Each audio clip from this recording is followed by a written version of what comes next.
So, graphic design ማለት it is the art of profession of visual communication ይባላል። graphic design ምንድነው? it is what the art of profession of visual communication ይባላል ማለት ነው።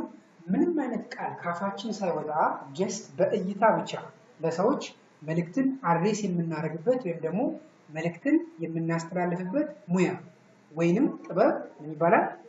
graphics design ይባላል። So ዲዛይን ስንሰራ አራት ነገሮችን ነው ኮምባይን የምናደርገው ወይም የምናጣምረው። የመጀመሪያው ምንድነው? ምስልን፣ ቃላትን፣ ቀለምንና ሐሳብን ኢሜጅ፣ ወርድ፣ ከለር ኤንድ አይዲያን ነው ኮምባይን የምናደርገው። to convey information to an audience የኔን ኢንፎርሜሽን ወይም ደግሞ መልእክት ሊቀበለኝ የሚችል ኦዲየንስ አለ። ለዛ ኦዲየንስ ምንድነው አድሬስ ማድረግለት? ኢንፎርሜሽን። እሱ ኢንፎርሜሽን ግን ማስተላለፈው ጀስት ቪዥዋሊ ነው፣ በእይታ ብቻ ነው ማስተላለፈው። ሳስተላልፍ ደግሞ አራት ነገሮችን በማጣመር ነው የምጠቀመው። ምስልን፣ ቀለምን፣ ቃላትንና ሐሳብን ኮምባይን በማድረግ ይሆናል ማለት ነው የምንሰራው። ሶ ግራፊክስ ከሆነ ሶ ምንድነው ፐርፐዙ ታዲያ? ግራፊክ ዲዛይን ቪዥዋል ኮሚኒኬሽን ከሆነ ለምንድን ያስፈልገ ግራፊክስ ካል to find a suitable presentation of message content ይባላል። to find a suitable presentation of message content ግራፊክስ ያስፈልገበት ዋና ምክንያቱ ለሰዎች የምታስተላልፉት መልእክት ሳቢ፣ ማራኪና የማይሰለች መሆን ስላለበት ነው። ለሰዎች የምታስተላልፉት መልእክት ሳቢ፣ ማራኪና እንዳይሰለች የሚያደርገው ግራፊክስ ዲዛይነር ነው ማለት። ግን ዲዛይን ስንሰራ ሶስት ነገሮችን ግምት ውስጥ አስገብተን መስራት አለብን። ወይም ደግሞ ዲዛይናችን ከመሰራቱ በፊት እነዚህን ሶስት ነገሮች ግምት ውስጥ አስገብቶ መሰራት አለበት። በትክክል የምንፈልገውን ኢንፎርሜሽን አድሬስ ማድረግ እንዲችል ማለት ነው። የመጀመሪያው ምን ይባላል? ኢንቴንድድ ሪሲቨር ይባላል። ኢንቴንድድ ሪሲቨር ማለት የመልእክቱ ተቀባይ ማለት ነው። ዲዛይናችሁን ከመስራታችሁ በፊት የመልእክቱን ተቀባይ መወሰን አለባችሁ። ኤግዛምፕል የመልእክቱን ተቀባይ ካላወቃችሁ ቋንቋ መምረጣችሁ።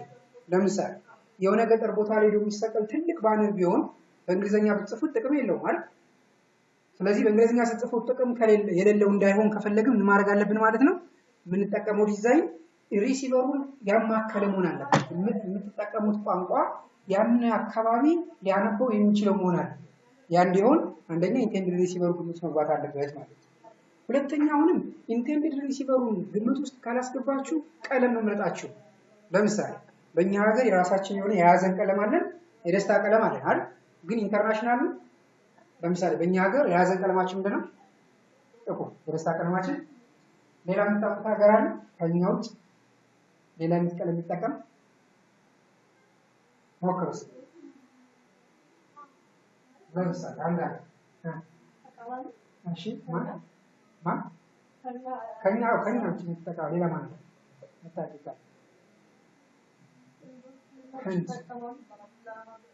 በጣም ትክክል። ህንዶች የኛ ተቃራኒ ነው። የያዘን ቀለማቸው ነጭ ነው፣ የደስታ ቀለማቸው ጥቁር ነው፣ ተቃራኒ ነው። ቻይኖች ደግሞ የያዘን ቀለማቸው ነጭ ነው፣ የደስታ ቀለማቸው ቀይ ነው። ሶ እንደኛ ሀገራቱ የምንጠቀመው የቀለም ዴፊኒሽን ይለያያል አይደል? በዚህ ምክንያት የመልእክቱን ተቀባይ ሳታውቁት ቀለም መምረጣችሁ ነው ማለት ነው። ኤግዛምፕል በእኛ ሀገር አሁን ለሰርግ የሚሆን አንድ ባነር ስሙ ተብሎ ቢሰጣችሁ ባክግራውንዱን ጥቁር ታደርጉታላችሁ። ግን ጥቁር ማናደርገው ስለማያምር ነው አይደለም አይደል? ይሄ ጥቁር ቀለም ከጀርባ የሚናገረው ኢሞሽን ሌላ ስለሆነ ነው እሱን ማናደርግበት። ስለዚህ የመልእክቱን ተቀባይ ሳናቅ ዲዛይን መስራት የለብንም። ሁለተኛው ሴሌክትድ ሚዲየም ይባላል። ሴሌክትድ ሚዲየም ማለት ደግሞ መልእክቱን የምታስተላልፉበት መንገድ ማለት ነው። አንድን መልእክት ባነር ልታረጉት ትችላላችሁ፣ በየቦታው የሚለጠፍ ስቲከር ሊሆን ይችላል፣ ለሰው በየእጁ የሚበተን ፍላየር ሊሆን ይችላል፣ ሶሻል ሚዲያ ላይ ፖስት የሚደረግ ምስል ሊሆን ይችላል። ስለዚህ ሚዲየሙን ቀድማችሁ ማወቅ ያለባችሁ። አንደኛ ሳይዝ መምረጣችሁ። ለባነር ሲሆን የምትጠቀሙት ሳይዝ እና ለሶሻል ሚዲያ ማስታወቂያ የምትጠቀሙት ሳይዝ አንድ አይደለም ማለት። ወይም ደግሞ ባነር ሲሆንና ስቲከር ሲሆን የምትጠቀሙት ሳይዝ ይለያያል። ለፍላየር እና ለቢዝነስ ካርድ የምንጠቀመው ሳይዝ ይለያያል። ሳይዛችሁንም መጀመሪያ መምረጥ የምትችሉት ሚዲየም ከመረጣችሁ በኋላ ኢቭን እንኳን ሶሻል ሚዲያ ሆኖ ለቲክቶክ እና ለዩቲዩብ የሚሆን ሳይዝ ይለያያል። ለዩቲዩብ እና ለፌስቡክ የሚሆን ሳይዝ ይለያያል። ያ እንዳይሆን መጀመሪያ ሳይዛችሁን በትክክል መምረጥ አለባችሁ። ሚዲየም አንደኛ ሳይዝ ለመምረጥ ነው። ሁለተኛ ደግሞ ሪዞሉሽን ለመምረጥ ነው። ሁለተኛ ምን ለመምረጥ? ሪዞሉሽን ለመምረጥ። ሪዞሉሽን ማለት የምስል ጥራት ወይም ኳሊቲ ማለት ነው። ለፕሪንት ሲሆን የምንጠቀመው የምስል ኳሊቲ እና ለፖስት ሲሆን የምንጠቀመው የምስል ኳሊቲ ይለያያል።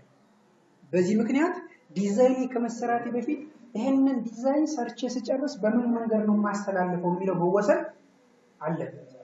ምንድነው መወሰን ይኖርበታል። ሰው በዚህ መሰረት ተሰራላችሁ ነው። ሁለተኛው ምን መምረጥ ተቻለ ማለት ነው? ሪዞሉሽን የምስል ጥራት ማለት ነው። ሶስተኛው ከለር ሞድ ነው። ለፕሪንት የሚሆኑ ቀለሞች አሉ፣ ለፖስት የሚሆኑ ቀለሞች አሉ። ለፕሪንት የሚሆነውን ቀለም ወደ ለፖስት አንጠቀመው ይደበዝብናል። ለፖስት የሚሆነውን ቀለም ደግሞ ወደ ማተሚያ ቤት ብንልከው አይወጣም። ያ እንዳይሆን ቀድማችሁ ይሄን ዲዛይን ሰርች ስጨርስ በምን መንገድ ነው ማስተላለፈው መልእክቱን የሚለው መወሰን መቻል አለባችሁ። እነዚህ ሶስቱን ግምት ማስገባት አለብን ነው። ሁለተኛው ምን ይባላል? ሴሌክትድ ሚዲየም ወይም ደግሞ መልእክቱን የምታስተላልፉበት ምን መንገድ ማለት ነው። ግልጽ ነው። ኔክስት ኢኮኖሚክ ሲቹዌሽን ይባላል። ኢኮኖሚክ ሲቹዌሽን ደግሞ ምን የሚከፈለኝ ገንዘብ ማለት ነው። ይሄን ዲዛይን ሰርች ስጨርስ ምን ያህል ገንዘብ ነው የሚከፈለኝ ማለት ነው። እሱ ምን ይባላል? ኢኮኖሚክ ሲቹዌሽን ይባላል። ኤግዛምፕል የሆነ ድርጅት ይመጣና በትልቁ ድርጅቴን ማስተዋወቅ ነው የምፈልገው ባነር ስራልኝ ካለኝ በጣም በትልቁ 8 ሜትር በ4 ሜትር የሆነ ባነር ልሰራ እችላለሁ አይደል? ሰውየው ግን የሚሰጠኝ ይሄን ዋይት ቦርድ የሚያህል ቢሆን 2 ሜትር ያልሞላ ካሬ ቢሆን ያዋጣኛል? አይዋጣም አይደል? ስለዚህ ቀድመን ዲዛይኑንም ከመስራታችን በፊት ይሄንን ዲዛይን ሰርተን ስንጨርስ የሚከፈለን ገንዘብ ልናውቀው ይገባል። ግራፊክ ዲዛይነር ያስፈልገበት ዋና ምክንያቱ አንደኛ ኢንቴንድድ ሪሲቨር ወይም የመልእክቱን ተቀባይ ግምት ውስጥ ባስገባ መንገድ፣ ሁለተኛ ሴሌክትድ ሚዲየም ወይም መልእክቱን የሚያስተላልፍበት መንገድ ግምት ውስጥ ባስገባ ሁኔታ፣ እንዲሁም የሚከፈለውን ገንዘብ ግምት ውስጥ አስገብቶ ሳቢ ማራኪና የማይሰለች ዲዛይን ማቅረብ የግራፊክ ዲዛይነር ዋና ፐርፐስ። ጥያቄ አለ? ነው ፕሮፌሰር? እሺ እንቀጥል። እሺ አስቸጋሪ ነገር አለ? እንቀጥል። ስለዚህ ኔክስት ታይፕስ ኦፍ ግራፊክ ዲዛይን የምናየው ከነዚህ ከሰባቱ ውስጥ አንዱን የሚችል ሰው ካለ ወይም የሚሰራ ሰው ካለ ግራፊክስ ዲዛይነር ይባላል። 7 የግራፊክ ዲዛይን ታይፖች አሉ። የመጀመሪያው ምን ይባላል? ሞሽን ኤንድ አኒሜሽን ዲዛይን። የመጀመሪያው ሞሽን ኤንድ አኒሜሽን ዲዛይን። ሞሽን ግራፊክስ ማለት ነው። ሞሽን ማለት በአማርኛ ምንድነው? እንቅስቃሴ ማለት ነው አይደል? እንቅስቃሴ ማለት ነው። ስለዚህ ይሄ ቪዲዮዎችን ኤዲት የሚያደርግ አፍተር ኢፌክትን ተጠቅሞ ደግሞ ልክ እንደዚህ ሞሽን እንቅስቃሴዎችን ዲዛይን የሚያደርግ ሰው ካለ ሰውየው ግራፊክ ዲዛይነር ይባላል ማለት ነው። ሁለተኛው ፕሮዳክት ዲዛይን ነው። ፕሮዳክት ዲዛይን ሌላ ስሙ ፓኬጂንግ ይባላል። ፓኬጂንግ ምንድነው? አንድን ምርት ስንገዛ የምርቱ ማሸጊያ ከቨር አለው አይደል? ምርቱ የሚታሸገው በካርቶን ወይም በላስቲክ ሊሆን ይችላል። ግን ኦልሬዲ ዝም ብለን በላስቲክ ይዘን ለመሄድ ሳይሆን ውስጡ ያለውን ምርት የሚያስተዋውቅ መሆን የሚያምር ዲዛይን መሆን አለበት። ስለዚህ የአንድን ምርት ለማስተዋወቅ የሚሰራ የምርቱ ማሸጊያ ከቨር ካርቶን ወይም ላስቲክ ምን ይባላል? እሱን ዲዛይን የምናደርግ ከሆነ ፕሮዳክት ዲዛይን ወይም ደግሞ ፓኬጅ ዲዛይነር ይባላል። ሰውየው ግን ምንድነው? ግራፊክስ ዲዛይነር። ሰውየው ግን ግራፊክስ ዲዛይነር። ኔክስት ብራንዲንግ ዲዛይን። ብራንዲንግ ዲዛይን ደግሞ ብራንድ ከለር ኤንድ ሎጎ ማለት ነው። እያንዳንዱ ድርጅት የየራሱ የሆነ መለያ ብራንድ ከለር አለው አይደል? ኤግዛምፕል የኛን ድርጅት ካያችሁት ከነጭ ላይ ሰማያዊ እንጠቀማለን አይደል? ብራንድ ከለራችን ዋና ጥቅሙ ምንድነው? የሆነ ቦታ ላይ ጋር ተቀምጣችሁ ከነጭ ላይ ሰማያዊ ስታዩ ይሄንን ትምህርት ታስታውሳላችሁ አይደል? በድግግሞሽ እሱን መፍጠር ነው የብራንድ ከለር ዋና ኮንሴፕት። በዚህ መሰረት እያንዳንዱ ድርጅት የየራሱ የሆነ መለያ ብራንድ ከለር አለው። ለምሳሌ ኢትዮ ቴሌኮም ምን አይነት ቀለም ይጠቀማል? አረንጓዴ ነው። እሺ አቢሲኒያ ባንክ ምን ቀለም ይጠቀማል? እሺ ዳሽን ባንክ ምን ቀለም ይጠቀማል? እያንዳንዱ ድርጅት የየራሱ የሆነ ምን አለው? መለያ ብራንድ ከለር አለው። እሱም ብራንድ ከለር እና ሎጎ ዲዛይን የምናደርግ ከሆነ ብራንዲንግ ዲዛይን ይባላል። ከዛ አራተኛው ዌብሳይት ዲዛይን ይባላል። ዌብሳይት ማለት ደግሞ ኦንላይን ላይ ሰርች አድርገን የምናገኘው መረጃ ማለት ነው አይደል? ኤግዛምፕል ስለ ቶፕ ትሬኒንግ ኢንስቲትዩት ወይም ስለ ቶፕ ማሰልጠኛ ተቋም ኢንፎርሜሽን ማወቅ ከፈለግን የቶፕ ዌብሳይት ላይ እንገባና ምን ስልጠናዎች ነው የሚሰጡት የሚለውን በደንብ ማንበብ እንችላለን። ይሄ ምን ይነግረናል? ኦንላይን ላይ ያለ መረጃ ማለት ነው። ነገር ግን ዌብሳይት ክሬት ሲደረግ ዌብሳይት ላይ ሚዲያ ኩዌሪ ወይም ደግሞ ሪስፖንሲቭ ዌብሳይት ዲዛይን የምንለው ቻፕተር አለ። የዚህ ቻፕተር ስራው ምን ማድረግ ነው? ዌብሳይት ላይ የምንጠቀማቸው ፎቶዎች ሪሳይዝ የሚደረጉ መሆን አለባቸው፣ የሚቀያየሩ መሆን አለባቸው። ለምሳሌ ዌብሳይት ልክ እንደዚህ በኮምፒውተር ልጠቀም እችላለሁ አይደል? ዌብሳይቱን ማነበው በኮምፒውተር ሊሆን ይችላል፣ በታብሌት ሊሆን ይችላል፣ ወይም በስልክ ሊሆን ይችላል። በምን ሊሆን ይችላል? አንደኛ በኮምፒውተር፣ ሁለተኛ በታብሌት፣ ሶስተኛ በስልክ ሊሆን ይችላል። ነገር ግን ለሁሉም አንድ አይነት ፎቶ መሆን የለበትም። ኤግዛምፕል ለኮምፒውተር ከሆነ ልክ እንደዚህ ወደ ጎን የሚሰፋ ላንድስኬፕ የሆነ ፎቶ ነው የሚሆነው አይደል? ለስልክ ሲሆን ደግሞ ለአክሲስ ቁመቱ የሚበልጥ ፖርትሬት የሆነ ፎቶ ነው የሚሆነው። ስለዚህ አንድ ሰው ዌብሳይቱን ክሬት ሲያደርግ ዲስፕሌይ የሚደረግለት አንድ ፎቶ ቢሆንም ግን ሶስት የተለያዩ ፎቶዎችን ማዘጋጀት አለበት ማለት ነው። ለኮምፒውተር ሲሆን የኛውን ፎቶ ዲስፕሌይ ታደርጋለህ፣ ለስልክ ሲሆን የኛውን ፎቶ ዲስፕሌይ ታደርጋለህ፣ ለታብሌት ሲሆን የኛውን ፎቶ ዲስፕሌይ ታደርጋለህ እያል በሚዲያ ኩዌሪ ኮድ ነው የምንቆጣጠረው። ዌብሳይቱን የምንሰራው በፕሮግራሚንግ ላንጉጆች ናቸው። ፕሮግራሚንግ ላንጉጆች የምንላቸው ኮድ ናቸው። ኤችቲኤምኤል፣ ሲኤስኤስ፣ ጃቫስክሪፕት የሚባል ኮድ ተጠቅመን ነው ዌብሳይቱን የምንሰራው። ግን ግራፊክስ ዲዛይነር ነው ለዛ ዌብሳይት የሚሆኑ ምስሎችን ክሬት ማድረግ የሚችል ዩዘር ኢንተርፌክስ ወይም ዩአይ ዩኤክስ የምንለው ዲዛይን ማለት ነው። ስለዚህ ለእነሱ የሚሆኑ ምስሎችን ክሬት የምናደርግ ከሆነ እንዲሁም ዌብሳይቱንም የሚሰራው ሰው ቢሆን ግራፊክስ ዲዛይነር ይባላል ማለት ነው። ኔክስት ፕሪንት ዲዛይን ነው። ፕሪንት ዲዛይን ደግሞ አንድ ገጽ የሆነ ህትመት ማለት ነው። ለምሳሌ ባነር፣ ስቲከር፣ ሜሽ፣ ቢዝነስ ካርድ እንደዚህ አይነት ህትመቶች ነው። ግን አንድ ገጽ ብቻ ካላቸው ፕሪንት ዲዛይን ይባላል። ፕሪንት ዲዛይን የምንለው አንድ ገጽ ብቻ ካላቸው ማለትም ይሄ ባነር፣ ስቲከር፣ ሜሽ፣ ቢዝነስ ካርድ ከሆነ። ፐብሊሽንግ ከሆነ ግን መልቲ ፔጅ ይሆናል። መልቲ ፔጅ ማለት መጽሐፍ፣ መጽሔት፣ ጋዜጣ፣ በራሪ ብሮሸሮች ልክ እንደዚህ ከአንድ ገጽ በላይ የሆኑ ዲዛይኖች ከሆኑ ግን እሱን ፐብሊሽንግ ዲዛይን እንለዋለን። የመጨረሻው ሰባተኛው ኢንቫይሮንመንታል ዲዛይን ይባላል። ኢንቫይሮንመንታል ማለት አካባቢ ሊገልጽ የሚችል ዲዛይን ወይም ሁኔታን ኮንዲሽን የሚገልጽ ዲዛይን። ለምሳሌ በትልቁ የሚሰቀሉ ቢልቦርዶችን ነው ኢንቫይሮንመንታል የምንላቸው። ኤግዛምፕል የኮሮና ቫይረስ ጊዜ በየቦታው ተሰቅሎ የምታዩት በሙሉ ባነር የኮሮና ቫይረስ ምልክቶች፣ አንድ ሰው ራሱን ከኮሮና ቫይረስ ለመጠበቅ ምን ማድረግ አለበት፣ አንድ ሰው በኮሮና ቫይረስ ከተጠቃ በኋላ እንዴት እያደረገ ነው ራሱን ሪከቨር ማድረግ ያለበት፣ እነዚህ በሙሉ በየቦታው ይሰቀሉ ነበር አይደል በዛ ጊዜ። ምክንያቱም ያኔ ኢንቫይሮንመንቱ ኮሮና የነበረበት ታይም ስለሆነ። ላይግዚስ አሁን በትልቁ የሚሰቀሉ አንዳንድ እንትኖች ሲኖሩ ዝግጅቶች ሲኖሩ በትልቁ የሚሰቀሉ ቢልቦርዶች ይኖራሉ። እነዛን ዲዛይን የምናረከውን ደግሞ ኢንቫይሮንመንታል ዲዛይን ይባላል።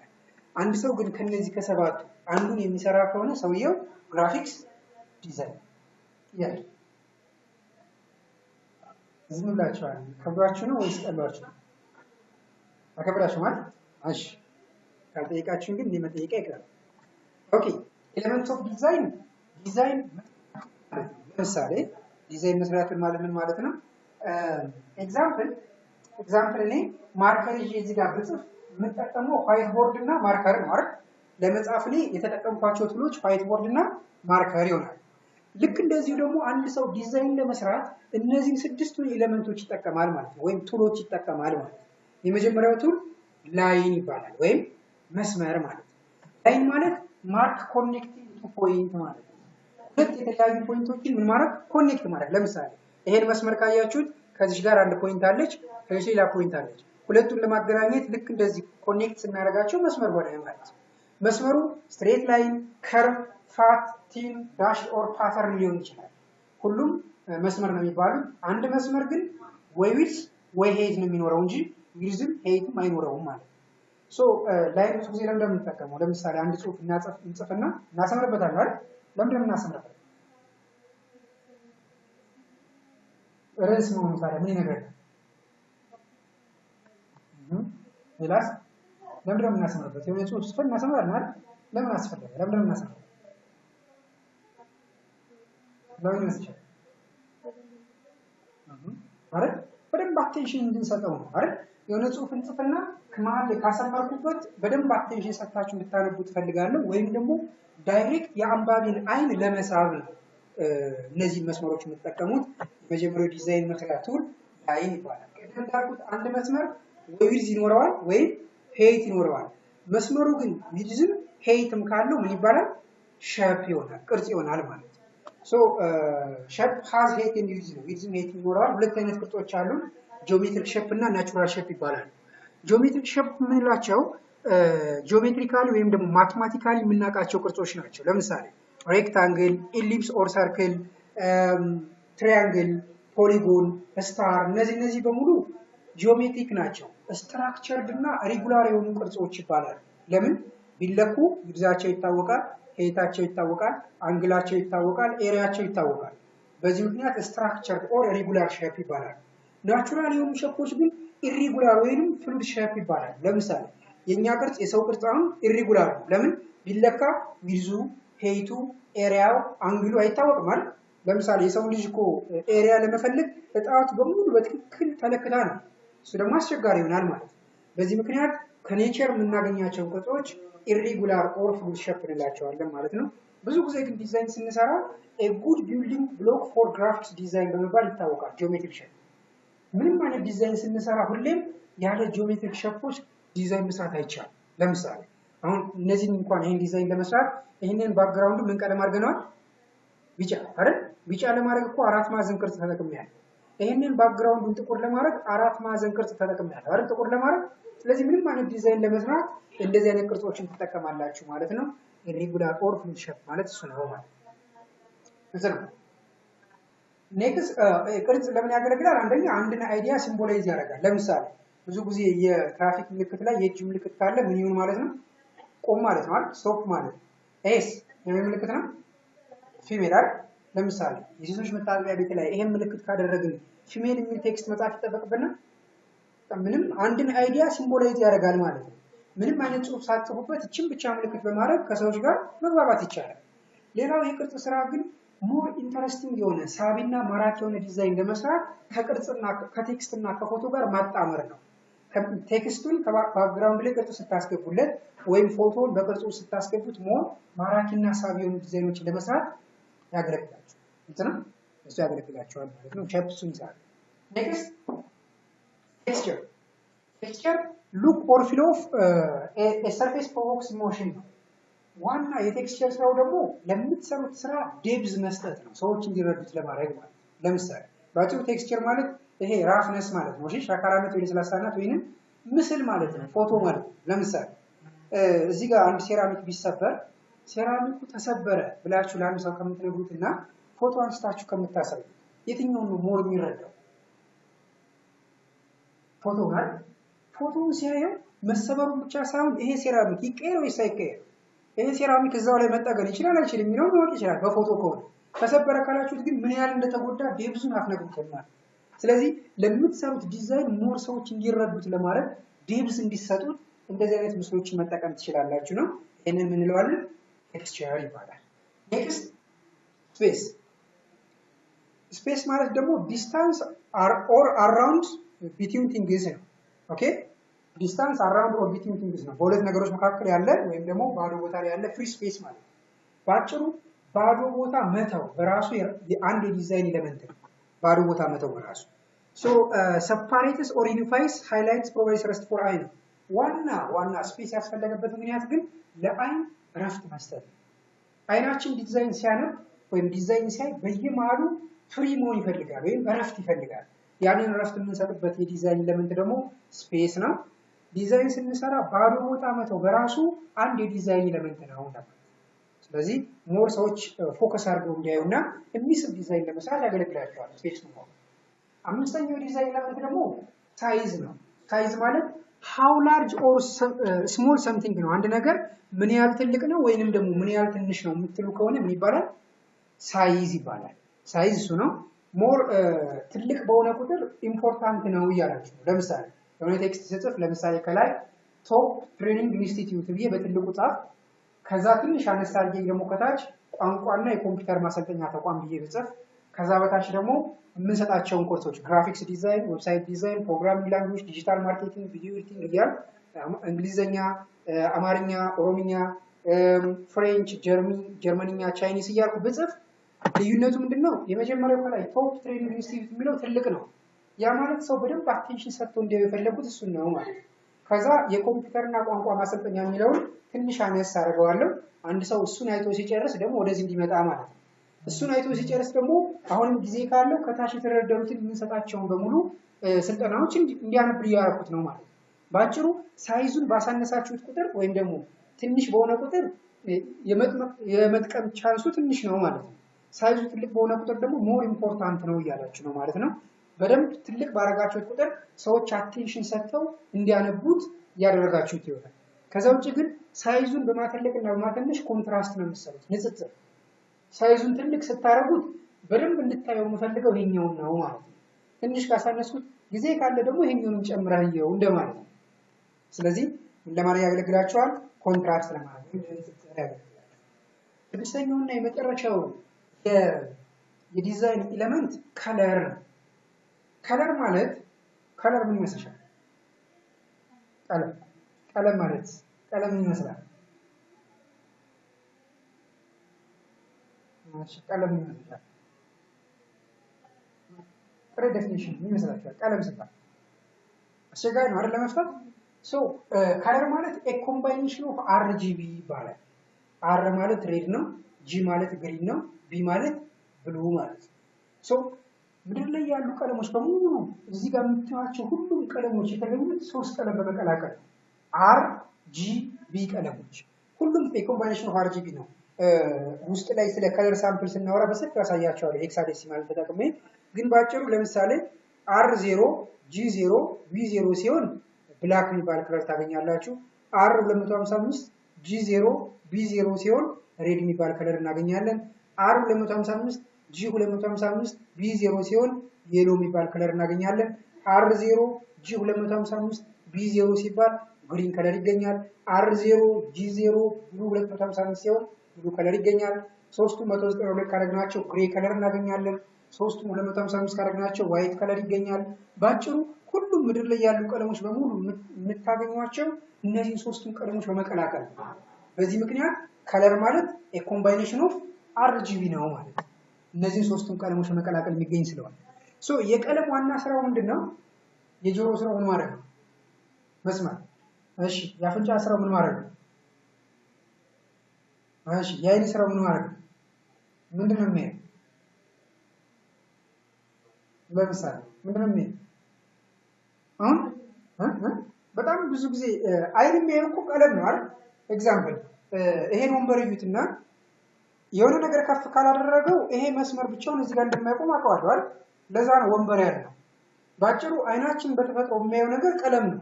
አይናችንን በተፈጥሮ የሚስበው ነገር ቀለም ነው። መጀመሪያ ስንጀምር ገና ግራፊክስ ዲዛይን ማለት ዘ አርት ኦፍ ፕሮፌሽን ኦፍ ቪዥዋል ኮሚኒኬሽን ነበር ያለው አይደል? ከሰዎች ጋር ጀስት በእይታ ብቻ ኮሚኒኬት የምናደርግበት ሙያ ወይንም ጥበብ ብለናል። በአይን ብቻ ከሆነ ኮሚኒኬት የማደርገው አይንን ሊስብ የሚችል ቀለም መጠቀም አለብኝ ማለት። ስለዚህ በጣም ትልቁ የዲዛይን ኤሌመንት ወይም ፋክተር ነው ቀለም። ቀለም ትልቅ አድቫንቴጅ አለው። ዋናው የቀለም ስራው አትራክት ዘ አይ ነው። አይንን ምን ማድረግ? መሳብ አይደል? ሲግናል ኢምፖርታንስ አለው። ለምሳሌ ቅድም እንዳልነው የሆነ ቦታ ላይ ቀይ ሲሆን፣ አረንጓዴ ሲሆን፣ ቢጫ ሲሆን የራሱ የሆነ መልእክት አለው አይደል? ልክ እንደዛ ይሆናል። ከዛ ውጭ ኦርጋናይዝ እና ግሩፕ ለማድረግ ያገለግላል። ለምሳሌ ከለር የሚለውን ከላይ በቀይ ነው የጻፍኩት፣ ሳይዝ የሚለው በቀይ ነው፣ ስፔስ የሚለው በቀይ ነው፣ ቴክስቸር የሚለው በቀይ ነው፣ ሼፕ ላይ እነዚህ በሙሉ አንድ ግሩፕ ናቸው አይደል? ስድስቱን የዲዛይን ኤሌመንት ነው አንድ ያደረኳቸው። ግሩፕ ለማድረግ ያገለግላል ማለት ነው። አንድ አይነት ግሩፕ የሆኑትን በአንድ አይነት ቀለም መጠቀም ትችላላችሁ። ለሱም ያገለግላል። ግን ኢሞሽንን ይገልጻል። ቅድም እንዳልነው በእኛ ሀገር ለሰርግ ከሆነ ጥቁር አንጠቀምም ስንል ነበር። ምክንያቱም በእኛ ሀገር ጥቁር ምን ስለሆነ የሀዘን ቀለማችን ስለሆነ እያንዳንዱ ቀለም ከጀርባ ሆኖ የሚናገረው የራሱ የሆነ ምን አለው? መልእክት አለው። እሱን ኢሞሽን እንለዋለን። አንድን ቀለም ስትመርጡ ግን አራት ነገሮችን ግምት ውስጥ ማስገባት አለባችሁ።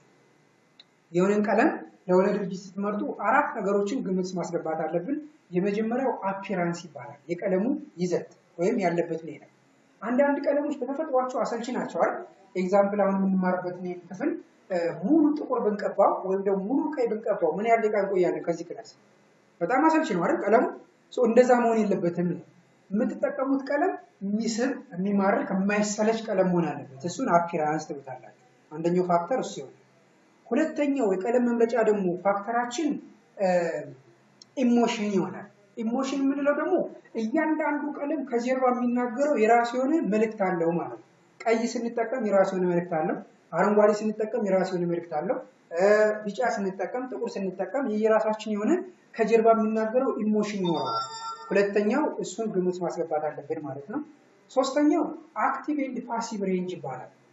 የፀሐይ ብርሃንን ከማስተላለፍ አቅማቸው ተነስተን ቀለሞችን በሁለት እንከፍላቸዋለን። አክቲቭ ከለር እና ፓሲቭ ከለር ይባላል። አክቲቭ የምንለው ቀለም ሞቃታማ የሆነ ቀለም ነው። የሰጣችሁትን በሙሉ ብራይትነስ ወደ ውስጥ የሚያስገባ ቀለም። ለምሳሌ አሁን የምንማርበት መማሪያ ክላስ ሙሉ ግድግዳ የሆነና ጨለማ ሆኖ አንዲት ብቻ መስኮት ከሆነ ያለችው ለሷን መስኮት የምጠቀመው ቀለም ፓሲቭ ቀለም ከሆነ ምን ያደርግብኛል? ያደበዝብኛል አይደል? ቤቱን እንደዛ እንዳይሆን የምንጠቀመው ቀለም ምን መሆን አለበት? ብራይት ከለር የሚያደርግ መሆን አለበት። አክቲቭ ቀለም መሆን አለበት ማለት ነው። ልክ እንደዚሁ ደግሞ ቤቱ ደግሞ በጣም መስታወት ብቻ የሆነና ብራይትነስ በሚረብሸን ጊዜ ደግሞ ምን ማድረግ አለብን? የሚቀንስ። ለምሳሌ የእኛን መስኮት ካያችሁ አሁን እየተማርን ያለነው በፕሮጀክተር ነው። ፊት ለፊታችን ላይ መስኮት አለ። ይሄ መስኮት ምናልባት ስቲከር ባንለጥፍበት ኑሮ ሙሉ ብርሃን ስለሚያስገባ ፕሮጀክተሩን አያሳይም ማለት። ስለዚህ ፕሮጀክተሩን እንዲያሳይልን የምጠቀመው ቀለም ምን መሆን አለበት? ፓሲቭ የሆነ ቀለም መሆን አለበት፣ የሚያስቀር ማለት ነው። ስለዚህ እሱም ግምት ታስገባላችሁ። ሶስተኛው እሱ። አራተኛው ደግሞ ቅድም እንዳልኩት ለፕሪንት የሚሆኑ ቀለሞች አሉ፣ ለፖስት የሚሆኑ ቀለሞች አሉ። የምትጠቀሙት ቀለም ሲታተም ሊወጣ የሚችል ቀለም መሆን አለበት። ግልጽ ነው? ሲታተም ሊወጣ የሚችል ቀለም። እንደዛ ካልሆነ ድርጅቱ ለፖስት ሲሆን ሌላ ቀለም፣ ለፕሪንት ሲሆን ሌላ ቀለም ይጠቀም ነው። የምታስታውሱ ከሆነ ሳፋሪኮም እንደመጣ መጀመሪያ ላይ ያስቸገረው እሱ ነው አይደል? ብዙ ጊዜ ፖስት ሲሆን የምናያቸው ቀለሞች በጣም ብራይት የሆኑ አረንጓዴዎች ይሆናሉ። ፕሪንት ተደርጎ ሲወጣ ደግሞ ዳርክ የሆነ ግሪን ይሆናል። ብራይት የሆነ ግሪን ነው የሚሆነው ፖስት ላይ፣ ፕሪንት ላይ ሲሆን ደግሞ ዳርክ የሆነ ይሆናል። ልክ እንደዚህ አሸዋ ቴክኖሎጂም እንደዛ ይመስለኛል። ሶ ለቀለም ብራንድ ከለራችን ዲዛይን ስናደርግ ማድረግ ያለብን ምንድነው? ለፕሪንት ሲደረግ ሊወጣ የሚችል ቀለም። ምክንያቱም ሰዎች ወይም ደግሞ ከስተመሮች አንድን ቀለም ከያዙ በኋላ ያንን ቀለም ሲያዩ ነው ድርጅቱን የሚያስታውሱት። እንደዛ እንዲሆን በየጊዜው የሚቀያየር አይነት ቀለም ሊኖረን አይገባም ማለት ነው። ብራንድ ከለራችን የምንመርጠው ልክ ሲታተም ሊወጣ የሚችል ቀለም ቢሆን ሞር ኢንተረስቲንግ ይሆናል ማለት ነው። እነዚህን ግምት ውስጥ አስገብታችሁ ነው ቀለም የምትመርጡት። ቀለሞች ፕራይሜሪ ከለር የምንላቸው ከተፈጥሮ የሚገኙ ቀለሞች ናቸው። ለመቀላቀል የማይገኙ ቀለሞች ለምሳሌ ቀይ ቀለም፣ ቢጫ፣ ሰማያዊ ሲሆኑ ከተፈጥሮ የምናገኛቸው ቀለሞች ይሆናል። ሰከንዳሪ ከለር ደግሞ ሁለት ፕራይሜሪ ከለር በመቀላቀል የምታገኙት ከሆነ ነው። ለምሳሌ ቀይና ቢጫ በማቀላቀል ኦሬንጅ የሚባል ቀለም ታገኛላችሁ። ቀይና ሰማያዊን በማቀላቀል ፐርፕል ቀለም ይገኛል። ቢጫና ሰማያዊን በመቀላቀል ግሪን ከለር ታገኛላችሁ። እነዚህ ፕራይሜሪ ከለርስ ይባላል፣ ሰከንዳሪ ይባላሉ። ሁለት ፕራይሜሪ በማቀላቀል። ሶስተኛው ቴርሻሪ ከለር የሚባሉት ደግሞ ፕራይሜሪን እና ሰከንዳሪን በመቀላቀል የሚሰሩ ከሆነ ለምሳሌ ኤግዛምፕል ቀይን ቀለም ከኦሬንጅ ጋር ከቀላቀላችሁት ደማቅ የሆነ ኦሬንጅ ይመጣላችኋል። ቢጫ ቀለምን ከአረንጓዴ ጋር ከቀላቀላችሁት ሌመን ከለር ይገኛል። ግልጽ ነው? ልክ እንደዚህ ፕራይሜሪን ከሰከንዳሪ ጋር እየቀላቀላችሁ የምታገኟቸው ከሆኑ ይባላሉ ቴርሻሪ ከለርስ ይባላል። ዲዛይን ስንሰራ ሁለት አይነት የዲዛይን አሰራር ታይፖች አሉ። ኮምፕሊመንታሪ እና አናሎጊስ ይባላል። ኮምፕሊመንታሪ ማለት ዲዛይን ስንሰራ ቀጥታ ከሆነ ቀለም ወደ ሆነ ቀለም የምንቀየር ከሆነ ለምሳሌ ባነር ስሰራ ወደ ጎን 1 ሜትር ቢኖረው ባነሩ ግማሹን 50 ሴንቲሜትሩን ቀይ አድርጋችሁ ባክግራውንዱን ግማሹን ደግሞ አረንጓዴ ልታደርጉ ትችላላችሁ። ሁለቱ በጣም ተቃራኒ የሆኑ ቀለሞች ማለት ነው። በመሃል ምንም አይነት ትራንዚሽን የለም። ቀጥታ ከቀይ ወደ አረንጓዴ ወይም ከቀይ ወደ ሰማያዊ ከአንድ ቀለም ወደ ሌላ ቀለም ቀጥታ የምትቀየሩ ከሆነ ኮምፕሊመንታሪ ከለር ይባላል። ብዙ ጊዜ ይሄን የዲዛይን አይነት አንጠቀመውም፣ በጣም የሚረብሽ ነው ላይ ግን የምንጠቀመው ኮንትራስት ሲኖር ነው ስናነጻጽር። ለምሳሌ አንድ ሰው ግራፊክ ዲዛይን ከሚማርና ቪዲዮ ኤዲቲንግ ከሚማር ብለን ልናነጻጽር እንችላለን አይደል? ልክ እንደዚህ አይነት ንጽጽር ሲኖር ስለ ልዩነት ነው የምታወራው። ግራፊክ ዲዛይን ቢማር ይሄን ጥቅም ያገኛል፣ እንዲሁም ቪዲዮ ኤዲቲንግ ቢማር ደግሞ ይሄን ጥቅም ያገኛል እያላችሁ ነው የምታነጻጽሩት። ልክ እንደዚህ ለንጽጽር ለልዩነት ከሆነ ማንን እንጠቀማለን? ኮምፕሊመንታሪን እንጠቀማለን። ሁለተኛው ዲዛይን ግን አናሎጊስ ከለር ይባላል። ይሄኛው ደግሞ ምንድነው? በመሃል ትራንዚሽን አለ። ትራንዚሽን አለ ማለት ከቀይ ወደ ሰማያዊ ለመቀየር በመሃል እንደምታያቸው ቀለሙ እየደበዘዘ ነው የሚቀየረው። አንድን ቀለም ከሌላ ቀለም ጋር ስንቀላቀል ግራዲያንት እንለዋለን። የተቀላቀለ ቀለም ማለት ነው። ኤግዛምፕል ከአረንጓዴ ወደ ቀይ ለመቀየር አረንጓዴ ነበር፣ አረንጓዴው እየደበዘዘ ነው ወደ ቀይ መቀየር ያለበት እንጂ ቀጥታ ወደ ቀይ መቀየር የለበትም። እንዳይረብሽ ማለት ነው። አይኑ ሶ ልክ እንደዚህ አይነት ዲዛይን የምትጠቀሙ ከሆነ ግን ምን ይባላል? አናሎጊክስ ከለር ይባላል ማለት ነው። ቅድም እንዳልኩት የፀሐይ ብርሃን ከማስተላለፍ አቅማቸው ተነስተን በሁለት ይከፈላሉ፣ አክቲቭ እና ፓሲቭ። አክቲቭ ያልኳችሁ እነዚህ ቀለሞች ናቸው። ቀጥታ የፀሐይ ብርሃንን የሚያስገቡ ቀለሞች ከሆኑ አክቲቭ ይባላሉ። የፀሐይ ብርሃንን የሚያስቀሩ ከሆኑ ደግሞ ፓሲቭ ሬንጅ ይባላሉ። እዚህ ጋር ታያላችሁ። ሌላው ቀለምን አይደንቲፋይ ከማድረግ ወይም ቀለምን ከመለየት አንጻር ግራፊክስ ዲዛይነር እና ሬጉላር ፒፕል አንድ አይደለም። ለምሳሌ አረንጓዴ ቅድም እንዳልኩት ኖርማል አረንጓዴ ቀለም አለ፣ ነፃ ያለ አረንጓዴ ቀለም አለ፣ ብራይት የምንለው የሚያበራ አረንጓዴ ቀለም አለ፣ ዳርክ የምንለው አረንጓዴ ቀለም አለ። ላይክ ዚስ ሰማያዊም እንደዛው ኖርማል ሰማያዊ ቀለም አለ፣ ነፃ ያለ ሰማያዊ ቀለም አለ፣ ብራይት የምንለው የሚያበራ ሰማያዊ ቀለም አለ፣ ዳርክ ሰማያዊ ቀለም አለ። አሁን ለሬጉላር ፒፕል ለኖርማል ሰው ሁሉንም አረንጓዴዎች ብታሳዩት አረንጓዴ ነው የሚለው፣ ሁሉንም ሰማያዊ ብናሳየው ሰማያዊ ነው የሚለው። ግራፊክ ዲዛይነር ስትሆኑ ግን በማየት ታውቋቸዋላችሁ። አሁን ከለሮች ላይ እየሰራን ስንል እንዳየን ገና ይሄኛው ቀለም ብራይት እንደሆነ ታውቁታላችሁ፣ ይሄኛው ቀለም ዳርክ እንደሆነ ታውቁታላችሁ። ስለዚህ ቀለምን አይደንቲፋይ ከማድረግ እና ከመለየት አንጻር ሬጉላር ፒፕል እና ግራፊክ ዲዛይነር ይለያያል። ከለር ኤንድ ኢሞሽን እያንዳንዱ ቀለም ከጀርባ የሚናገረው የራሱ የሆነ ምን አለው መልእክት አለ አይደል? ቅድም እንዳልነው እያንዳንዱ ቀለም ከጀርባ ሆኖ የሚናገረው የራሱ የሆነ መልእክት አለ። ብላክ ስናረግ ግሬ ሲሆን ፐርፕል ሲሆን የየራሳቸው የሆነ የሚናገሩት ኢሞሽን አላቸው። ብዙ ጊዜ ብላክ ከተባለ ኤቪል እና ዴዝን የምንጠቀመው ፓወርን ጨምሮ ፓወርን ይገልጻል ተብሎ ይታሰባል። ሞት አይደል ብዙ ጊዜ በጥቁር ይገለጻል። እንዲሁም እንደዛውም ሰይጣን አይደል ልክ እንደዚህ ጨለማ የሆኑ ነገሮችን በብላክ እንገልጻለን። ኔክስት ግሬ ብዙ ጊዜ ግሬ ከተባለ ማቹሪቲን ነው የሚገልጸው። ግሬ በጣም የማይሰለች ከሚባሉ ቀለሞች ውስጥ አንዱ ነው። ማቹርድ የሆነ ቀለም ነው የሚባለው። ስለዚህ ሴኩሪቲ አውቶሪቲንም ይገልጻል ተብሎ ይታሰባል ግሬ። ፐርፕል ደግሞ በጣም የሚታወቀው በሌክዠሪ እና በማጂክ ነው። ከዛ ውጭ ግን ዊዝደምንም ይገልጻል፣ ስፒሪቹዋሊቲንም አብሮ ይገልጻል። ግን በደንብ የሚታወቀው ሌክዠሪን እና ማጂክን ፐርፕል ላይ በደንብ እንጠቀማለን። የሎ ብዙ ጊዜ ከጓደኝነት ጋር ነው የሚገናኘው። ጆይ፣ ደስታን፣ ቸርፉልነስ፣ ፍሬንድነስ፣ ኢንተሌክት፣ ኢነርጂ እነዚህን ለመግለጽ ይገልጻል የሎ። ዋይት ብዙ ጊዜ ንጹህ ነው አይደል? ፍሬሽ ነው፣ ፍሬሽነስ፣ ሆፕ፣ ጉድነስ፣ ላይት፣ ፒዩሪቲ፣ ክሊንላይነስ፣ ሲምፕሊሲቲ፣ ኩልነስ እነዚህን ዋይት ይገልጻል ተብሎ ይታሰባል። ፒንክ ከለር ግን የምን ቀለም ሲባል ሰምታችሁ ታውቃላችሁ? የሴት ቀለም አይደል? ምን ቀለም ትወጂዋለሽ? በጣም ተወጂ ቀለም ብላክ። ምን ቀለም ትወጂ? ብሉ። ፒንክ አትወዱ? ለምን መሰላችሁ? አሁን ብዙ ጊዜ ፒንክ የሴት ቀለም ነው የሚባለው አይደል? ግን ፒንክን የሴት ቀለም የምንለው አብዛኞቹ ሴቶች ይወዱታል ሳይሆን የሚናገረው ኢሞሽን አብዛኛው የሴትን ስሜት ይገልጻል ተብሎ ስለሚታሰብ። ለምሳሌ ሮማንስ፣ ቢዩቲ፣ ላቭ፣ ፍሬንድሺፕ፣ ሴንሲቲቪቲ እነዚህን ቃላት እዩዋቸው። ሮማንስ፣ ቢዩቲ፣ ላቭ፣ ፍሬንድሺፕ እና ሴንሲቲቪቲ ከወንድና ከሴት ለማን ይቀርባል? የሴት ስሜቶች ናቸው አይደል? እነዚህ በሙሉ ይቀርባሉ ለሴት ሞር። ስለዚህ ኢሞሽናቸው ነው የሴት የሚያስብለው እንጂ አብዛኛው ሴት እርግጠኛ ነኝ 10 20 ሆነው ስናስተምር አብዛኞቹን ሴቶች ስንጠይቅ ከ20 እንኳን አንድ ሴት ፒንክ ወዳለው የሚል የለም።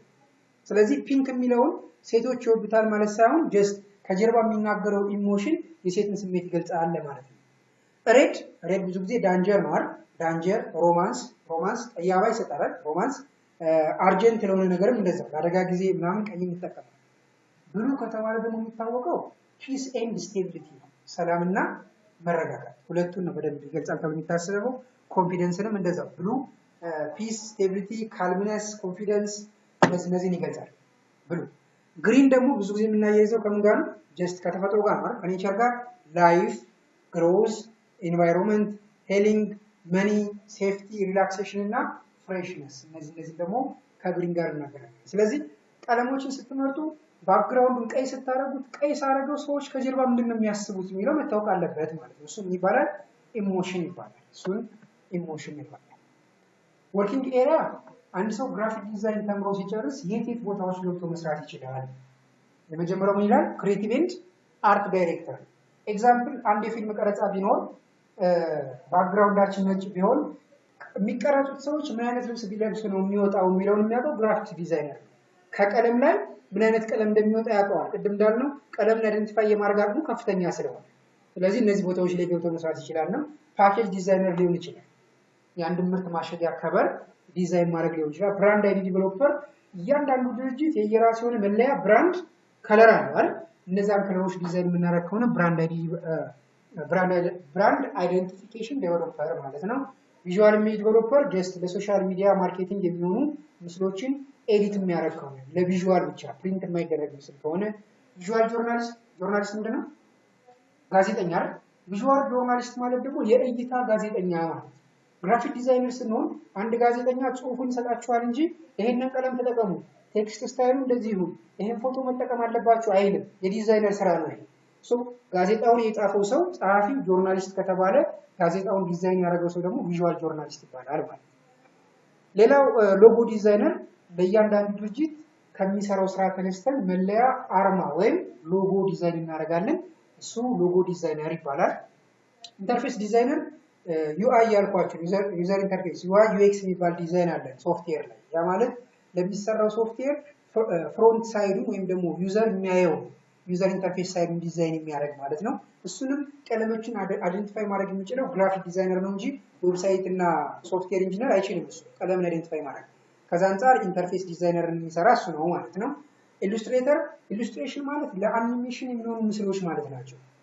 ሰው ለአኒሜሽን የሚሆኑ ምስሎችን ክሬት እናደርጋለን። እሱ ኢሉስትሬተር ይባላል። ኮንቴንት ዲቨሎፐር እያንዳንዱ ድርጅት ስለ ድርጅቱ ማስታወቂያ ዴይሊ ፖስት ያደርጋል። እነሱን ኮንቴንቶችን የሚያዘጋጅ ወይም ስለ ድርጅቱ ምርትና አገልግሎት ማስታወቂያ የሚሰራ ተደርጎ ኮንቴንት ዲቨሎፐር ሆኖ መስራት ይችላል። ይሄ ብቻ ሳይሆን ፎቶ ኤዲተር ሆኖ መስራት ይችላል። ፕሪንት ዲዛይነር ባነሮችን፣ ስቲከር፣ ሜሽ፣ ቢዝነስ ካርድ የሚሰራ የመሳሰሉትን ማለት ነው። ሌላው ፐብሊሽንግ ዲዛይነር ሊሆን ይችላል። መጽሐፍ፣ መጽሔት፣ ጋዜጣ ዲዛይን የሚያደርግ ከዛ ውጭ ደግሞ ከነዚህ በተጨማሪ የራሱን ድርጅቶች ለመክፈት ይጠቀማል። ዘን ፍሪላንሰር ሆኖ አገር ውስጥና ውጭ ሀገር ያሉ ስራዎችን ደግሞ በቀላሉ የሚሰራ ሊሆን ይችላል። እነዚህ በሙሉ ግራፊክስ ዲዛይን የተማረ ሰው ሊሰራባቸው የሚችላቸው ወርኪንግ ኤሪያዎቹ ናቸው። ይመስላል። የመጨረሻው አንድ ሰው ግራፊክ ዲዛይን ሲማር ሶስት ዋና ዋና ሶፍትዌሮችን ነው የሚወስደው። የመጀመሪያው አዶቤ ፎቶሾፕ ይባላል። አዶቤ ፎቶሾፕ ላይ ሃው ቱ ዲዛይን ባነር እንዴት ነው የሚሰራው? እንዴት ነው የሚሰራው ብቻ ሳይሆን አንድ ሰው ባነር ስሩልኝ ቢላችሁ እንዴት ነው ዋጋ ካልኩሌት አድርጋችሁ ገንዘብ ተናግራችሁ የምትሰሩት የሚለውን እናያለን። እንዴት ነው ስቲከር የሚሰራው? ሜሽ፣ ቢዝነስ ካርድ፣ ለዲጂታል ማርኬቲንግ የሚሆኑ ፖስት ኢሜጆች እንዴት ይሰራሉ? ፎቶ ኤዲቲንግ፣ ይሄ እንትን ላይ ከቨር ላይ ኤዲት የሚደረጉ ልብስ ላይ የሚታተሙት ኖቶች፣ ኮፍያ ላይ ልክ እንደዚህ አይነት ማንኛውም ለህትመት የሚያገለግሉ ዲዛይኖችን እንዲሁም ለሶሻል ሚዲያ የሚያገለግሉ ፖስት ምስሎችን የምናዘጋጅበት ሶፍትዌር አዶቤ ፎቶሾፕ ይባላል። ሁለተኛው አዶቤ ኢሉስትሬተር ደግሞ የድርጅቱ ዲዛይን ሎጎ ክሬት ለማድረግ ኢሉስትሬሽን ወይም ለአኒሜሽን የሚሆኑ ምስሎችን ክሬት ለማድረግ የድርጅቶችን ብራንድ ከለር ዲዛይን ለማድረግ ቢዝነስ ካርዶችን ክሬት ለማድረግ ቢዝነስ ካርድ ብቻ ሳይሆን እነ ባነር ስቲከርንም ልዩነት ማሳያቸዋለሁ። ምስል ከሰጠነው መስራት ይችላል። አዶቤ ዲዛይን ደግሞ መልቲ ፔጅ ዲዛይን ብዙ ገጽ ላላቸው መጽሐፍ፣ መጽሔት፣ ጋዜጣ ልክ ለእንደዚህ አይነት ከአንድ ገጽ በላይ የሆኑ ብዙ ገጾች ላላቸው ዲዛይን ደግሞ አዶቤ ዲዛይን ይጠቀማል። ስለዚህ ግራፊክ ዲዛይን ኮርስ የሚሆነው አሁን ያልኳችሁን በሙሉ እነዚህ ፕራክቲካሊ ሰርተን ስንጨርስ ይሆናል ማለት ነው። ሶ እኛ የምንሰጣችሁ ፕሮጀክቶች ይኖራሉ፣ እነሱን እንሰራለን። በተጨማሪ ደግሞ እናንተ ሰርታችሁ ፕሮጀክት የምታስገቡት ይኖራል። ፕሮጀክታችሁን ሰርታችሁ ስታስገቡ ፕሬዘንቴሽናችሁን ስታቀርቡ ሰርተፊኬት ትወስዳላችሁ። ጥያቄ ያለው እስካሁን ካወራን አይደለም? ካለ ግራፊክ ዲዛይን ቴዎሪቲካል ፓርቱ ይመስላል።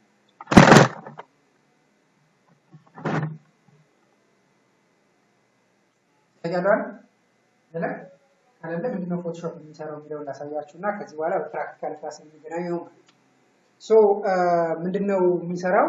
አዶቤ ፎቶሾፕ ምንድነው ሶፍትዌር ኢት ኢዝ ቱ ክሬት ኤንድ ማኒፑሌት ቪዥዋል ኢሜጅ ይባላል። ምን ማለት ነው? አዶቤ ፎቶሾፕ ምንድነው ሶፍትዌር ኢት ኢዝ ቱ ክሬት ያልነበረ ምስል መፍጠር ማለት ነው።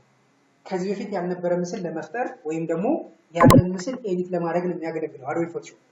ኢት ኢዝ ቱ ክሬት ኤንድ ማኒፑሌት ቪዥዋል ኢሜጅ። ስለዚህ አዶቤ ፎቶሾፕ ኢዝ ኤ ግራፊክስ ኤዲቲንግ ፕሮግራም ፎር ኢሜጅ ኤዲቲንግ ሶፍትዌር ዛት አሎውስ ዩ ቱ ክሬት ኤንድ ማኒፑሌት ቪዥዋል ኢሜጅ ይላል። ክሬት ስንል ያልነበረ መፍጠር ነው። ለምሳሌ ባነር ክሬት ስናደርግ፣ ስቲከር ስንሰራ፣ ሜሽ፣ ቢዝነስ ካርድ ልክ እንደዚህ ከዚህ በፊት ያልነበሩ ምስሎችን የምንፈጥር ከሆነ ክሬት ይሆናል። ማኒፕሌት ደግሞ ፎቶዎችን አስገብተን ፊታችን ላይ ያሉ ነጠብጣብ ምልክቶችን ማጥፋት፣ ይሄ ሳቹሬሽን ብራይትነሱን እያስተካከልን ወደምንፈልገው አጀስትመንት መውሰድ፣ ፎቶውን ኤዲት ማድረግ ከሆነ ደግሞ ማኒፕሌት ይሆናል። ስለዚህ ኤዲቲንግ ፊቸርስ ወይም ደግሞ አዶቤ ፎቶሾፕ ላይ የምናገኛቸው ቱሎች የሚያግዙን ወይም የሚረዱ ምን ለማድረግ ነው? ለኢንተርኔት፣ ለፕሪንት ወይም ለአዘር ሚዲያ የሚሆኑ ምስሎችን ክሬት እና ማኒፕሌት ለማድረግ ይሆናል ማለት ነው። አዶቤ ፎቶሾፕ ኮምፒውተር 3 ዋና ዋና ሶፍትዌሮች አሉት። የመጀመሪያው ሶፍትዌር ሲስተም ሶፍትዌር ይባላል። ሁለተኛው ሶፍትዌር አፕሊኬሽን ሶፍትዌር ይባላል። ሶስተኛው ሶፍትዌር ዩቲሊቲ ሶፍትዌር ይባላል። ሲስተም ሶፍትዌር ኮምፒውተሩን ስንገዛው ተጭኖ የሚሰጠን ዋናው ኮምፒውተሩን የሚቆጣጠረው ሶፍትዌር ሲስተም ሶፍትዌር ይባላል። ለምሳሌ ስልካችሁን ገና ስትገዙት ሶፍትዌር አለው አይደል? ስንገዛው ገና ተጭኖ የተሰጠን ሶፍትዌር ሲስተም ይባላል። ከገዛነው በኋላ ደግሞ የሚጨመሩ ሶፍትዌሮች አሉ አይደል? ለምሳሌ ቴሌግራም እንጭናለን፣ ኢንስታግራም እንጭናለን። ልክ እንደዚህ አይነት ለአንድ ፐርፐዝ ብቻ የሚያገለግሉ ከተገዛ በኋላ የሚጨመሩ ሶፍትዌሮች ካሉ አፕሊኬሽን ሶፍትዌር ይባላል።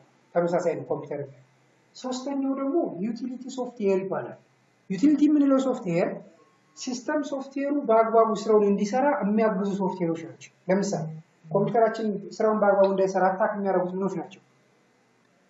ቫይረስ አይደል?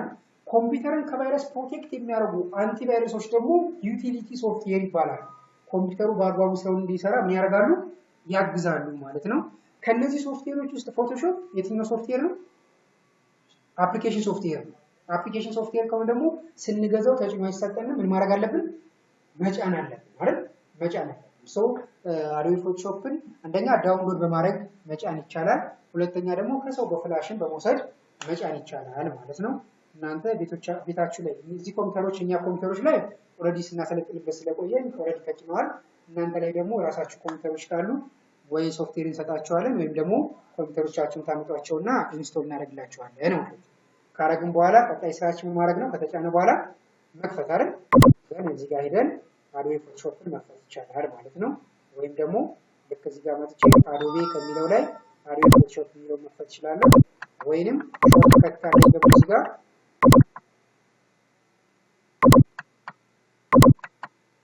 ወይንም ሾርትከት ካለኝ ደግሞ እዚህ ጋር በማድረግ መክፈት ይቻላል። ተመቻችሁ ነገር እናደርጋላችሁ። አዶቤ ፎቶሾፕ መክፈት ይቻላል ማለት ነው። ፎቶሾፕን ስንከፍት 4 ዋና ዋና ፓርቶችን የምናገኘው። አዶቤ ፎቶሾፕ ሲከፈት 4 ዋና ዋና ፓርቶች ይኖራሉ። የመጀመሪያው ፓርት ሜኑ ባር ይባላል። የመጀመሪያው ፓርት ሜኑ ባር ይባላል። አሁን ስንከፍተው ከላይ ፋይል፣ ኤዲት፣ ኢሜጅ፣ ሌየር፣ ታይፕ፣ ሴሌክት፣ ፊልተር፣ 3ዲ፣ ቪው፣ ዊንዶው እና ሄልፕ የሚባሉ 11 ሜኑ ኦፕሽኖችን ይሰጣቸዋል ፎቶሾፕ። ስለዚህ ከላይ ያሉት የሚደረደሩትን ሜኑ ባር እንላለን። እነዚህ ሜኑዎች ኮንቴንስ ሜኑ ፎር ፐርፎርሚንግ ፎቶግራፍስ በመባል ይታወቃሉ። ዋና ዋና የሆኑ ስራዎችን ለመስራት የምንጠቀምባቸው ማውጫ ናቸው። ከላይ ያልኳችሁ እነዚህ ናቸው። ፋይል፣ ኤዲት፣ ኢሜጅ የሚሉት እነዚህን ሜኑ ባር እንላቸዋለን። ዋና ዋና የሆኑ ስራዎች አሉ ፎቶሾፕ ላይ የምንሰራቸው። ለምሳሌ ፋይል መፍጠር፣ ፎቶ ማስገባት፣ ሲበላሽብን ባክዋርድ ማድረግ፣ ወደፊት ለመሄድ ፎርዋርድ ማድረግ፣ ሴሌክት ማድረግ፣ ዲሴሌክት ማድረግ፣ እነዚህ በሙሉ ዋና ዋና የሚባሉ ስራዎች አሉ ፎቶሾፕ ላይ የምንሰራቸው። የነዛ ስራዎች ማውጫ ቦታ ይሄ ኤሪያ ሜኑ ባር ይባላል። ሜኑ ባር ይባላል። ሶ ስክሪን ኤሌመንቶች ማለት እነዚህ ናቸው አሁን ያልናቸው። የመጀመሪያው ሜኑ ባር ይባላል። ሁለተኛው ኦፕሽን ባር፣ ቱል ባር እና ፓነል ይባላል። ሜኑ ባር ማለት ኮንቴንስ ሜኑ ፎር ፐርፎርሚንግ ኮመንታስ ዋና ዋና የሆኑ ስራዎች አሉ። የነዛ ስራዎች ማውጫ ቦታ ማለት ነው። ሜኑ ባር ይባላል። 11 ሜኑ ኦፕሽኖች አሉ ማለት ነው። ሶ ሁለተኛው ደግሞ ኦፕሽን ባር ይባላል። ኦፕሽን ባር ወርክ ዊዝ ኮኦርዲኔሽን ዊዝ ዩር ቱል ባር ከምትጠቀሙት ቱል ባር ከነዚህ ቱሎች ጋር ኮኦርዲኔት ነው የሚሰራ። ለምትጠቀሙት ለእያንዳንዱ ቱል ደግሞ አዲሽናል የሆነ ሴቲንግ የምታስተካክሉበት ቦታ። ለምሳሌ ቴክስት መጻፍ ከፈለኩ ቲን ክሊክ አደርጋታለሁ። ቲን ክሊክ ሳደርግ ከላይ ምን ያደርጋል? ሴቲንጉ ይቀየራል። ይቀየርና ምን ይሆናል? ለቴክስት የሚሆን ሴቲንግ ይሰጣቸዋል ማለት ነው። ለቴክስት የሚሆን ሴቲንግ ማለት እዚህ ጋር ምን ያመጣላቸዋል? ፎንት ስታይል፣ የአጻጻፍ አይነት፣ እዚህ ጋር ፎንት ሳይዝ፣ የጽሁፉን ሳይዝ፣ እዚህ ጋር የጽሁፉን ቀለም ታስተካክላላችሁ ከመጻፋችሁ በፊት። ቅርጽ ለማስገባት ከፈለኩ እዚህ ጋር መጥቼ የምፈልገውን ቅርጽ ስመርጥለት ለዚህ ቅርጽ ፊል ከለር ወይም ውስጡ ምን ቀለም ላድርገው? በአዳር ስትሮክ ከለር ውስጥ ምን ላድርገው? የስትሮኩ ሳይዝ ምን ይሁን፣ የስትሮኩ የመስመሩ አይነት ምን ይሁን የሚለውን ከመሳላችን በፊት ሁሌም ለምንጠቀማቸው ለእያንዳንዱ አዲሽናል የሆነ ምን እናስተካክላለን? ሲቲንግ እናስተካክላለን። እሱ ሲቲንግ የምናስተካክልበትን ቦታ ኦፕሽን ባር እንለዋለን። እዛ ኦፕሽን ባር እንለዋለን። ሌላው በግራ በኩል የምታዩቸው እነዚህን ደግሞ ቱል ባር ትሏቸዋላችሁ። የአዶቤ ፎቶሾፕ ስራው ምንድነው ብለናል ቅድም? ክሬት ኤንድ ማኒፑሌት፣ ያልነበረውንም የምትፈጥሩት ያለውንም ኤዲት ለማድረግ የምትጠቀሙት እነዚህን ቱሎች ነው። ቱልባር ይባላል። ሁሌም ግን ከቱልባሮች ላይ እዚች አካባቢ ላይ የትሪያንግል ምልክት ካገኛችሁ ራይት ክሊክ ካደረጋችሁበት ይሰፋል ማለት ነው። ራይት ክሊክ ካደረጋችሁበት ይሰፋል ማለት ነው። ይሄ ቱልባር ይባላል።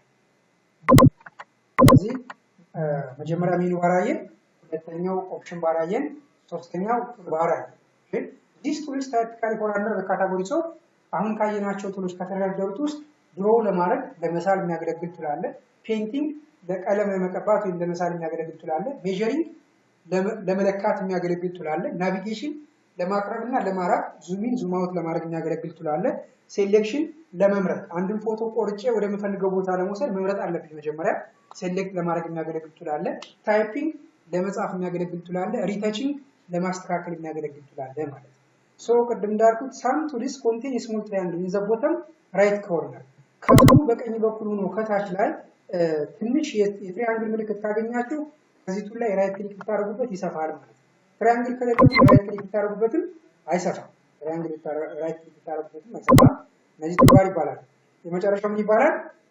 ፓነል ኦር ፓሌት ይባላል። ሄልፕስ ዩ ሞኒተር ኤንድ ሞዲፋይ ዩር ወርክ። ግልጽ ነው። ሄልፕስ ዩ ሞኒተር ኤንድ ሞዲፋይ ዩር ወርክ።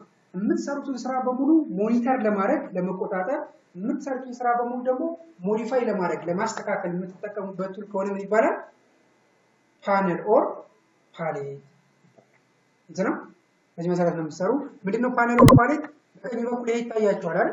ይሄን ቦታ ነው። ለምሳሌ ፋይል ትሄዱና ኒው ትሉታላችሁ። ኒው ብለን አሳያችኋለሁ። ፋይል ክሬት ማድረግ ነው። ስለዚህ ቀጣይ በደንብ እናየዋለን። አንድ ፋይል ተፈጠረ። ፋይሉን ከፈጠርኩት በኋላ ቅርጽ ሰራ ላይክ ዛርጊ አንድ ቅርጽ ሰራ አይደል? እሺ ቴክስት ደግሞ ክሊክ ላድርግና እዚህ ጋር ቶፕ ትሬኒንግስ ይሄ ከታች 0991 92 93 03 ይጻፍ። ከዛ ግን ጻፍን። ይሄን ሴሌክት ላድርግና ቀለሙን ቀይሩ። እዚህ ጋር ያለው የምፈልገው ቀለም ሰጥ። እሺ አሁን ይሄ ኤሪያ ነው በቀኝ በኩል የምታዩት ይሄ ቦታ ነው ፓነል ወይም ፓሌት የሚባለው። ስራው ምንድነው ብያቸዋለሁ? ሄልፕስ ዩ ሞኒተር ኤንድ ሞዲፋይ። ሞኒተር ማለት መቆጣጠር ነው። ለምሳሌ ኮምፒውተር ይዛችሁ ስታንቀሳቀሱ የሚንቀሳቀሰው ማለት ቴክስት ነው አይደል? ቅርጹ እንዲንቀሳቀስ ከፈለጋችሁ ቅርጹን ትመርጡታላችሁ። አሁን የሚንቀሳቀሰው ቅርጽ ይሆናል ማለት ነው። ቴክስቱን እንዲንቀሳቀስ ከፈለኩ ቴክስቱን እመርጠዋለሁ፣ ቴክስቱ ይንቀሳቀሳል። የቅርጹን ቀለም ለመቀየር ከፈለኩ ክሊክ ካረኩት እዚህ ጋር ቀለም ይሰጠኛል። የማንን ቀለም መቀየር ይችላል? የቅርጹን ቀለም መቀየር ይቻላል። ዝቃትነቱና ክሊክ ስታደርጉት ቀለም ይቀየርላችኋል። የቅርጹን ቀለም በዚህ መቀየር ይችላል። ይሄ ቅርጽ ይንቀሳቀሳል ነው። ይሄ ቅርጽ ማየት አልፈልግም ካልኩ ቅርጹን ምን አደርገዋለሁ? አይኑን አጠፋታለሁ። አይ እንዲታይ ፈልጋለሁ ካልኩ አይኑን አበረዋለሁ። እንደምታዩት ቴክስቱ ከፊት ለፊት የታያችሁ ነው። ኖ ቅርጹ ቴክስቱ መሸፈን አለበት ካላችሁ ከላይ ታረጉታላችሁ። ባጭሩ የምትሰሩትን ስራ በሙሉ የምትቆጣጠሩትም ሆነ የምታስተካክሉት ይሄን ቦታ ተጠቅማችሁ። ስለዚህ ይሄ ኤሪያ ምን ይባላል? ፓነል ኦር ፓሌት ይባላል። helps you monitor and modify your work ማለት ነው። so panel you can create a custom workspace by moving and manipulating the panel። ይሄን ፓነል በማንቀሳቀስ ለምሳሌ ኤሩን ያዙትና እዚህ ጋር ወሰድ አንቀሳቀሱት። ከለሮችን ወስደን እዚህ ጋር ልናደርግ እንችላለን። አጀስትመንቶችን ይዘን እዚህ ጋር እንወስድ እንችላለን። ባጭሩ እነዚህን ፓነል እና ፓሌት እያንቀሳቀሳችሁ የምትፈልጉትን የስራ ቦታ መፍጠር ይቻላል ማለት ነው። ሁሌም ግን ፎቶሾፕ እንደከፈትን የምናደርገው የስራ ቦታችን ለማስተካከል ዊንዶው እንገባለን። ወርክ ስፔስ ሪሲት ኢሴንሻል ካደረግነው ምን ሆነ? ወደ መጀመሪያው የስራ ቦታ ተመለሰ ነው። ሶ ቀጣይ ክላስ እንገናኝ። የምንቀጥለው ምን ይሆናል? how to create photoshop file ነው። how to create photoshop file ማለት ፎቶሾፕ ላይ እንዴት ነው ፋይል የሚፈጠረው? ለምሳሌ ባነር መስራት ብትፈልጉ እንዴት ነው ክሬት የምታደርጉት? ሶሻል ሚዲያ የሚሆን ፖስት ምስል ክሬት የምታደርጉት? ለኢንተርናሽናል ኒውስፔፐሮች እንዴት ታስገባላችሁ? ሪዞሉሽን ስንት ነው የምታደርጉት? ከለር ሞድ ምን መሆን አለበት? የምትጠቀሙት የቀለሙ ኳሊቲ ዴፕዝ ባክግራውንድ ሰው እንዴት ነው ፋይል ክሬት የምናደርገው የሚለውን ቀጣይ ክላሳችን ይሆናል ማለት ነው። እስካሁን ካወራሁት ጥያቄ ካለ